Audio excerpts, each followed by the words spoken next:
शुरू करें। सभी पत्रकार बंधुओं को नमस्कार। देश के गंभीर मुद्दों से, बड़े मुद्दों से, पुलवामा जैसे मुद्दों से, अडानी के महाघोटाले जैसे मुद्दों से ध्यान हटाने के लिए कल से दिल्ली के मुख्यमंत्री अरविंद केजरीवाल के घर को लेकर चर्चा की जा रही है। पहली बात तो मैं आपको ये बता दूं कि ये घर जो दिल्ली के मुख्यमंत्री का बना था वो 80 साल पुराना 1942 में बना हुआ घर था। दूसरी बात, एक नहीं 3 घटना हुई उस घर के अंदर। एक में मुख्यमंत्री के माता पिता जिस कमरे में रह रहे थे उसकी छत गिर गई। दूसरी घटना में मुख्यमंत्री जिस कमरे में रह रहे थे उसकी छत गिरी। तीसरी घटना में मुख्यमंत्री जहां पर लोगों से मिलते हैं उसकी छत गिर गई। उसके बाद पीडब्ल्यूडी विभाग ने यह सजेस्ट किया कि भाई इस घर को तोड़ के नया घर बनाने की आवश्यकता है, और वो घर बनाया गया। 30 करोड़ की लागत से वो घर बनाया गया, जिसको लेके कल से चर्चा हो रही है। दिल्ली के लाट साहब एलजी, उनके घर की मरम्मत में, मात्र मरम्मत में, नया घर बनाने की बात मैं नहीं कर रहा हूं, मात्र मरम्मत में 15 करोड़ रुपए खर्च होते हैं। गुजरात के मुख्यमंत्री विजय रूपानी, उनका उड़न खटोला खरीदने में 191 करोड़ रुपए खर्च होते हैं। मध्य प्रदेश के मुख्यमंत्री शिवराज सिंह, उनका उड़न खटोला खरीदने में, उनका हवाई जहाज खरीदने में 65 करोड़ रुपए खर्च होते हैं। देश के शहंशाह आलम, भारत के प्रधानमंत्री आदरणीय नरेंद्र मोदी जी, जो कहते हैं मैं तो एक फकीर हूं, सिर्फ झोला लेके कहीं भी चल देता हूं, वो फकीर, उनका घर बन रहा है 500 करोड़ रुपए में, 500 करोड़ रुपए में। और शहंशाह आलम अगले घर में जहां जाएंगे, शहंशाह आलम जिन 500 करोड़ रुपए के घर में जाएंगे भारत के प्रधानमंत्री आदरणीय नरेंद्र मोदी जी, उसके पहले उन्होंने कहा कि हमारे घर को थोड़ा ठीक ठाक करो। तो उस घर को ठीक ठाक करने, मात्र ठीक ठाक करने में 90 करोड़ रुपए खर्च हुए। 20,000 करोड़ रुपए का जो सेंट्रल विस्टा का प्रोजेक्ट है, वो लगभग 23,000 करोड़ रुपए का प्रोजेक्ट बन गया है। उस प्रोजेक्ट में आदरणीय प्रधानमंत्री जी का घर 500 करोड़ रुपए में बन रहा है, और उस घर में जाएंगे उससे पहले मौजूदा घर में 90 करोड़ रुपए खाली उसके रिनोवेशन में खर्च किया जाता है। भारत के हमारे फकीर प्रधानमंत्री, गरीब प्रधानमंत्री 10 लाख रुपए का सूट पहनते हैं, 1,25,000 रुपए की पेन इस्तेमाल करते हैं। भारत के फकीर प्रधानमंत्री 1,60,000 रुपए का चश्मा इस्तेमाल करते हैं।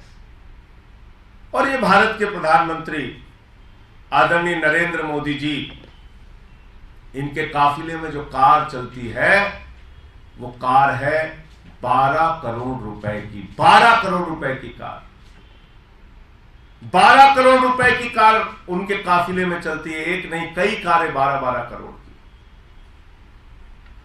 और मैं सुन रहा था आज भारतीय जनता पार्टी के प्रवक्ता को, ऐसा लग रहा था कि तुरंत रो देंगे, उनके आंसू निकलने वाले हैं, ऐसे व्याकुल थे बेचारे। कोरोना की महामारी का जिक्र कर रहे थे। भूल गए भारतीय जनता पार्टी के लोग, जब कोरोना की महामारी से इस देश में लोग मर रहे थे, भारत के प्रधानमंत्री बंगाल के चुनाव में वोट मांग रहे थे, कोरोना फैला रहे थे, लोगों की जान जा रही थी, लाशें बिछी हुई थी शमशानों में, और भारत के प्रधानमंत्री चुनाव के प्रचार में व्यस्त थे। भूल गए भारतीय जनता पार्टी के लोग? ये 12-12 करोड़ की कार खरीदने का फैसला उस वक्त हुआ जब कोरोना की महामारी में लोग मर रहे थे, उनकी जान जा रही थी, शमशान में लाशें बिछी हुई थी। भूल गए भारतीय जनता पार्टी के लोग?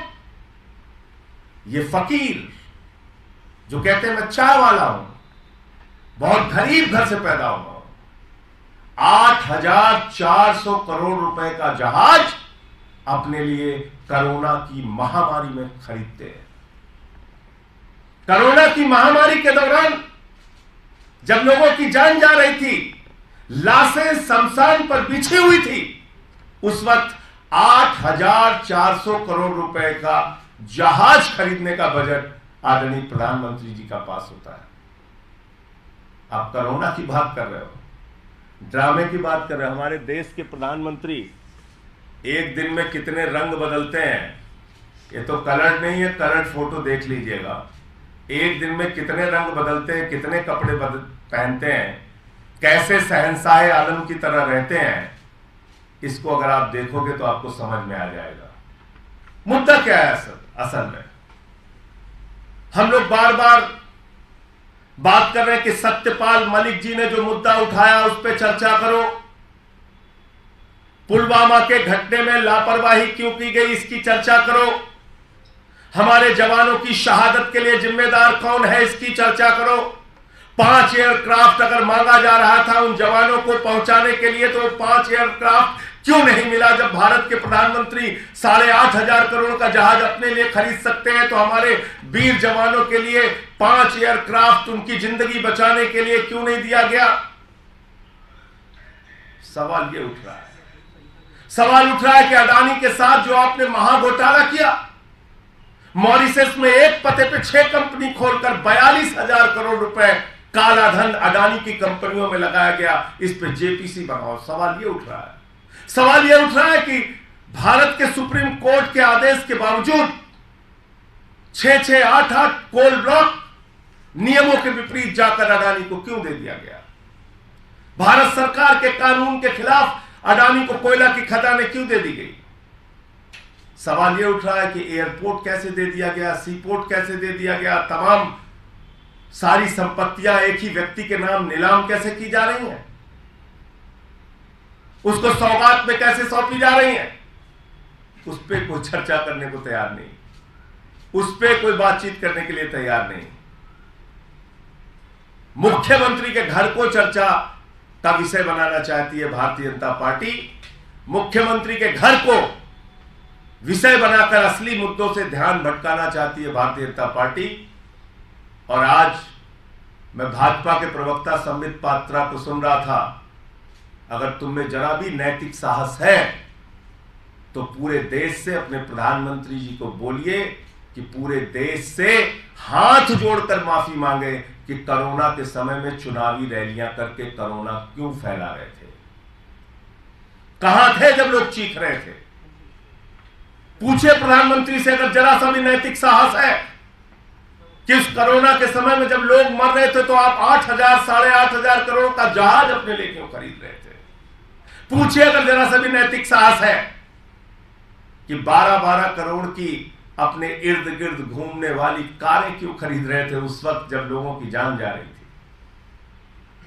तो इसलिए असल मुद्दा है पुलवामा में मारे गए हमारे जवानों की शहादत के लिए जिम्मेदार कौन है, इसका जवाब दो। जो विषय वहां के तत्कालीन राज्यपाल, मौजूदा पूर्व राज्यपाल, 4 राज्यों में राज्यपाल रह चुके सत्यपाल मलिक जी उठा रहे हैं।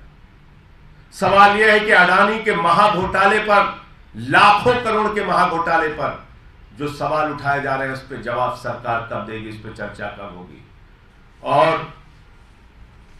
प्रधानमंत्री जो हमारे शहंशाह आलम हिंदुस्तान के फकीर, गरीब चाय बेचने वाले, 550 करोड़ रुपए के घर में रहते हैं, लाखों का सूट पहनते हैं, लाखों का पेन इस्तेमाल करते हैं, लाखों का चश्मा इस्तेमाल करते हैं, दिन में कई बार कपड़े बदलने का काम करते हैं, उनका जवाब कब दोगे? सवाल यह है कि 15 करोड़ रुपए सिर्फ अपने घर की मरम्मत में दिल्ली के लाट साहब खर्च करते हैं, उसका जवाब कब दोगे? 1 एकड़ में मुख्यमंत्री का घर है और 6 एकड़ में लाट साहब का घर है, इसका जवाब कब दोगे? सवाल यह है कि सैकड़ों करोड़ रुपए नमस्ते ट्रंप के नाम पर हिंदुस्तान में उस वक्त खर्च किया गया जब कोरोना की महामारी का भय था पूरे हिंदुस्तान में। उस वक्त आप अमेरिका के राष्ट्रपति को लाके नमस्ते ट्रंप, टाटा ट्रंप कर रहे थे। इसके लिए जवाबदेह कौन है, जिम्मेदार कौन है? इसलिए मैं भाजपाइयों से कहना चाहता हूं, असली मुद्दों पर बात करो। जवानों की शहादत बड़ा मुद्दा है, उसके लिए गद्दारी किसने की, देश से धोखा किसने किया, यह बड़ा मुद्दा है। अडानी के साथ मिलकर घोटाले पे घोटाला भारत के प्रधानमंत्री नरेंद्र मोदी कर रहे हैं, यह मुद्दा है। इन मुद्दों पे बात करो, इन मुद्दों पे चर्चा करो। एक सवाल है, आप कह रहे हैं कि कुछ राजनेता जो है अपने फायदे के लिए भ्रष्टाचारियों को साथ में लाते हैं। कई राज्यों में देखा गया कि बाहुबली को छोड़ा जा रहा है, जो कि आईएएस के हत्यारे हैं। इस राजनीति को किस तरीके से देखते हैं? बिहार में हुआ भी आनंद मोहन बस। देखिए, मुझे उस विषय की पूरी जानकारी नहीं है कि क्या पूरा मामला है। अभी आपके माध्यम से मैं सीधे लखनऊ से आया और सीधे प्रेस कॉन्फ्रेंस में आ रहा हूँ। पूरी घटना की जानकारी हो जाए तो जरूर आपकी बात का जवाब देंगे। इसमें जो कागज दिखाए जा रहे हैं उससे कितना आप सहमत हैं? आपको लग रहा है कि ये जानकारी सही नहीं है या फैक्ट से? नहीं, मैं ये कह रहा हूँ कि भाई कोई कानूनी रास्ता अपनाएंगे? नहीं, मैं ये कह रहा हूँ कि एक मुख्यमंत्री के घर में 3 घटना हुई। 80 साल उनका पुराना घर था, पीडब्ल्यूडी विभाग ने उसको तोड़ के बनाया, 30 करोड़ की लागत में वो घर बना। उसके ऊपर कल से चर्चा किए जा रहे हैं, बीजेपी वाले चिल्ला रहे हैं, चीख रहे हैं। तो जरा अपने लाट साहब से भी तो पूछिए आप, 15 करोड़ रुपए तो उनके घर के मरम्मत में खर्च हुआ। 15 करोड़ रुपए मरम्मत में, नया घर बनाने में नहीं। मुख्यमंत्री का तो नया घर बना, एलजी के तो मरम्मत में 15 करोड़ खर्च हुआ। चलो उससे आगे निकल जाओ आप, प्रधानमंत्री के घर के रिनोवेशन में 90 करोड़ रुपए खर्च हुआ, उससे भी आगे निकल जाओ आप। 500 करोड़ रुपए का हमारे देश के फकीर, हमारे देश के झोला छाप फकीर प्रधानमंत्री, जिसको अपने आप को कहते हैं मैं झोला छाप प्रधानमंत्री हूं, उनका जो घर बन रहा है वो 500 करोड़ रुपए में बन रहा है। और उसके पहले उस विराट महल में जाने से पहले 90 करोड़ रुपए खाली घर के रिनोवेशन में खर्च हो रहा है। ये फैक्ट्स, इस पे बात करो। कितने लाख का चश्मा इस्तेमाल करते हैं, कितने लाख के पेन इस्तेमाल करते हैं, कितने लाख का सूट पहनते हैं, करो चर्चा करिए कि 12-12 करोड़ की कारें उनके काफिले में क्यों घूमती हैं। चर्चा करिए कि 8,500 करोड़ रुपए का जहाज उन्होंने क्यों खरीदा। और ये दोनों काम उस वक्त किए जब कोरोना की महामारी थी देश में। क्योंकि आज मैं वो ड्रामेबाज प्रवक्ता को सुन रहा था, वो कोरोना का जिक्र कर रहा था। अरे तुम्हारे प्रधानमंत्री, भारत के प्रधानमंत्री को जब चिंता होनी चाहिए थी शमशान में जल रही लाशों की, तो उस वक्त तो वो चुनाव की रैली कर रहे थे बंगाल में, कोरोना फैला रहे थे। भूल गए वो दिन? पीछे तक भाइयों बहनों भीड़ ही भीड़ दिख रही है। वो लोग आज कोरोना पे बात करेंगे। दिल्ली की सरकार वो सरकार है जिसका स्वास्थ्य मंत्री सत्येंद्र जैन जीवन मौत से बाहर निकला, लोगों की सेवा करते हुए गली गली, अस्पताल मोहल्ले मोहल्ले घूम रहे थे। उनके पिता की मृत्यु हो गई, फिर भी दूसरे दिन वो लोगों की सेवा के लिए निकले थे। हमारे कार्यकर्ता गली गली में घूम घूम के सैनिटाइज कर रहे थे। मुख्यमंत्री जी लगातार लोगों की सेवा के लिए उपलब्ध थे। ड्रामे करना है, बात करना है। बहुत बहुत शुक्रिया।